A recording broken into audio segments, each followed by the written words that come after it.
അപ്പൊ നമ്മളെല്ലാവരും വെയിറ്റ് ചെയ്തിരുന്ന ഇംപ്രൂവ്മെന്റ് എക്സാംസിന്റെ ടൈം ടേബിൾ വന്നിട്ടുണ്ട്. അപ്പൊ നമ്മളുടെ ഇംപ്രൂവ്മെന്റ് എക്സാംസ് സ്റ്റാർട്ട് ചെയ്യുന്നത് ഒക്ടോബറിലാണ്. ഒക്ടോബർ 25 മുതൽ 29 വരെയാണ് നമ്മളുടെ ഇംപ്രൂവ്മെന്റ് എക്സാംസ് ഉണ്ടാവുക. അപ്പൊ നല്ലോണം സമയമുണ്ട് നമുക്ക് അടിപൊളിയായിട്ട് പ്രിപ്പയർ ചെയ്ത് ഫുൾ മാർക്സ് മേടിക്കാനായിട്ട്. അപ്പൊ ഇംപ്രൂവ്മെന്റ് എക്സാമിന് അപ്ലൈ ചെയ്യേണ്ട അവസാന ഡേറ്റ് എന്നാണ്. ഇതുവരെ അപ്ലൈ ചെയ്യാത്തവരുണ്ടെങ്കിൽ വേഗം തന്നെ പോയിട്ട് അപ്ലൈ ചെയ്തു. കാരണം സെപ്റ്റംബർ 5-ാം തീയതിയാണ് ആപ്ലിക്കേഷൻ ഫോം സബ്മിറ്റ് ചെയ്യേണ്ട ലാസ്റ്റ് ഡേറ്റ് എന്ന് പറയുന്നത്. ഇനി നിങ്ങൾക്ക് എത്ര പേപ്പർ ഇംപ്രൂവ് ചെയ്യാൻ പറ്റും അല്ലെ? കുറച്ച് പേർക്ക് കൺഫ്യൂഷൻ ഉണ്ടാവും. നിങ്ങൾക്ക് ടോട്ടൽ 3 പേപ്പേഴ്സ് ഇംപ്രൂവ് ചെയ്യാൻ പറ്റും.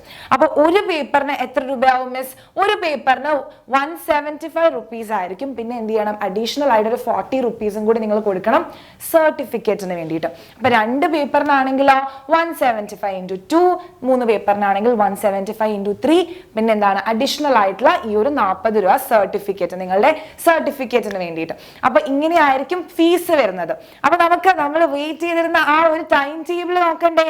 ടൈം ടേബിൾ നോക്കാം അല്ലെ? അപ്പൊ ഇങ്ങനെയാണ് ടൈം ടേബിൾ വരുന്നത്. അപ്പൊ ടൈം ടേബിൾ നിങ്ങൾ ശ്രദ്ധിച്ചു കഴിഞ്ഞാൽ അറിയാം അല്ലെ, നമുക്ക് പ്രോപ്പർ ആയിട്ട് പ്ലാനിങ് ഉണ്ടെങ്കിൽ നമുക്ക് ഈസി ആയിട്ട് ഇംപ്രൂവ് ചെയ്യാൻ വേണ്ടി പറ്റും. അപ്പൊ പ്രോപ്പർ ആയിട്ടുള്ള പ്ലാനിങ്ങും കാര്യങ്ങളും ഒക്കെ എക്സാമിനർ നിങ്ങൾക്ക് പ്രൊവൈഡ് ചെയ്യുന്നതായിരിക്കും. അപ്പൊ ആ കാര്യത്തിൽ യാതൊരുവിധ കൺഫ്യൂഷനും വേണ്ട. അപ്പൊ നോക്കിക്കേ, 25th ഒക്ടോബറിന് രാവിലെ നമുക്ക് കമ്പ്യൂട്ടർ സയൻസ് ആയിരിക്കും. ആൻഡ് ഉച്ച കഴിഞ്ഞ് നമുക്ക് നമ്മളുടെ ഫേവറേറ്റ് കെമിസ്ട്രി ആയിരിക്കും. രാവിലെ കമ്പ്യൂട്ടർ സയൻസും ഉച്ച കഴിഞ്ഞ് കെമിസ്ട്രി ആയിരിക്കും. അതിനുശേഷം 26th എടുത്തു കഴിഞ്ഞാൽ 26th രാവിലെ തന്നെ മാത്സ് ആയിരിക്കും.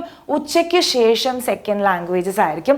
സെക്കൻഡ് ലാംഗ്വേജസ് ഒന്നും ആരും തന്നെ ഇംപ്രൂവ് ചെയ്യുന്നുണ്ടാവില്ല എന്നാണ് മിസ്സിന്റെ ഒരു ഇത് അല്ലെ. അപ്പം സെക്കൻഡ് ലാംഗ്വേജിനെ നമ്മൾ അങ്ങനെ കൺസിഡർ ചെയ്യുന്നില്ല. അപ്പം അതുപോലെ തന്നെ 27th ഒക്ടോബറിനായിരിക്കും. 27th ആഫ്റ്റർനൂൺ നിങ്ങൾക്ക് എന്തായിരിക്കും? ബയോളജി ആയിരിക്കും. ആഫ്റ്റർനൂൺ ബയോളജി ആയിരിക്കും. ഇനി 28th നിങ്ങളൊന്ന് ശ്രദ്ധിച്ചു നോക്കിക്കേ.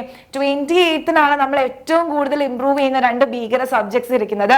രാവിലെ തന്നെ നമ്മളുടെ ഇംഗ്ലീഷും അല്ലെ, കേരളത്തിലെ ഏറ്റവും അധികം കൂടുതൽ ഏറ്റവും മെജോറിറ്റി സ്റ്റുഡൻസ് ഇൻക്ലൂഡ് ചെയ്യുന്ന ഇംപ്രൂവ് ചെയ്യുന്ന ഒരു ഇതാണ് നമ്മളുടെ ഇംഗ്ലീഷ് എന്ന് പറയുന്നത്.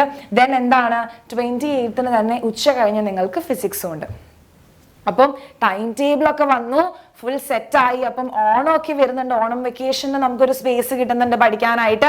അപ്പം നമ്മൾ എങ്ങനെയാണ് പ്രോപ്പർ ആയിട്ട് പഠിക്കുന്നത് കാര്യങ്ങൾ ഒക്കെ എന്താണ് നമ്മളുടെ ചാനലിൽ ഉണ്ടാവും. നമ്മൾ ഓൾറെഡി ഇംപ്രൂവ്മെന്റിന്റെ ക്ലാസ് ഒക്കെ ഓൾറെഡി സ്റ്റാർട്ട് ചെയ്തിട്ടുണ്ട്. അപ്പം നിങ്ങൾ എന്ത് ചെയ്യുക? അപ്ഡേറ്റഡ് ആയിട്ടിരിക്കുക.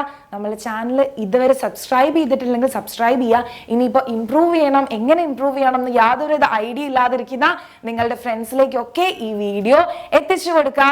നമുക്ക് നമ്മുടെ പ്ലാൻ എങ്ങനെയാണ് നമ്മൾ ഇംപ്രൂവ് ചെയ്യാൻ പോകുന്നത്, എങ്ങനെയാണ് നമ്മൾ മുഴുവൻ മാർക്സ് നേടാൻ പോകുന്നത് എന്നുള്ള കാര്യങ്ങളൊക്കെ എക്സാമിനർ നിങ്ങൾക്ക് എന്താണ് ഈ ചാനലിൽ നിങ്ങൾ അപ്ഡേറ്റഡ് ആക്കിക്കൊണ്ടിരിക്കും. അപ്പൊ നിങ്ങൾ എന്ത് ചെയ്യണം? നിങ്ങളുടെ ഫ്രണ്ട്സുകളിലേക്കൊക്കെ ഷെയർ ചെയ്ത് കൊടുക്കുക.